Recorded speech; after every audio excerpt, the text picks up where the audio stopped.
بسم الله الرحمن الرحیم. شروع کوم په نامه د خدای چې ډیر زیات بخښونکی مهربانه دی. اللهم صل علی محمد وعلى آل محمد كما صليت على إبراهيم وعلى آل إبراهيم إنك حميد مجيد. السلام علیکم ورحمت الله وبرکاته. د پښتو وظیفې بهان می یوټیوب چینل مینوالو الله مو ښاد او آباد ساته، الله مو تر و تازه ساته، الله مو د زړونو ټول حاجتونه پوره کا.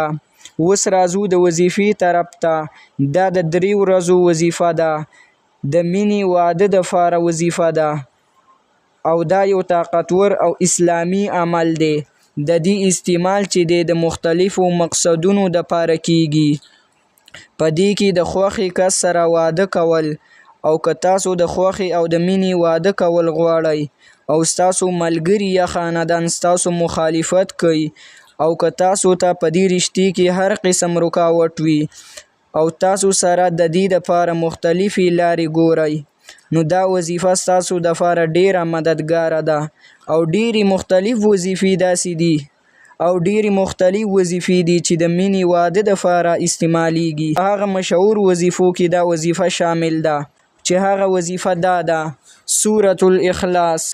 بسم الله الرحمن الرحیم. قل هو الله احد الله الصمد لم یلد ولم یولد ولم یکن له کفوا احد. د دې سره سره سورة الفلق. بسم الله الرحمن الرحیم. قل اعوذ برب الفلق من شر ما خلق ومن شر غاسق اذا وقب ومن شر النفاثات في العقد ومن شر حاسد اذا حسد. او د دې سره سره سورة الفاتحه.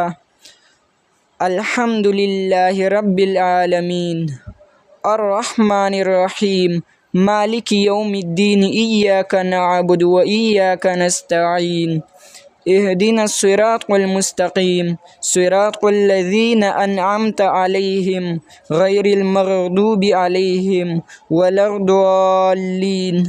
دا ما چې د کومو سورتونو تلاوت وکړو: سورة الاخلاص 100 پیرې روزانه، او سورة الفلق 100 پیرې روزانه، او د دې سره سورة الفاتحه 100 پیرې روزانه، او د دې اول او په آخر کې درود شریف هم ووایئ. او په 3مه ورځ به د الله تعالی نه د زړه نه دعاګانې وغواړئ او خپل مقصد به د الله تعالی په درګاه کې پیش کړئ، او الله تعالی ته به خپل فریاد د زړه نه وکړئ. نو انشاءالله الله تعالی به ستاسو حاجت زر تر زره پوره کړي. او دا ویډیو د ثواب په نیت مخکې نورو ملګرو ته هم ولیږئ، چې ستاسو ثواب هم وشي، او چې یو مسلمان ته خیر رسي، نو دا غټه نیکي ده. والسلام.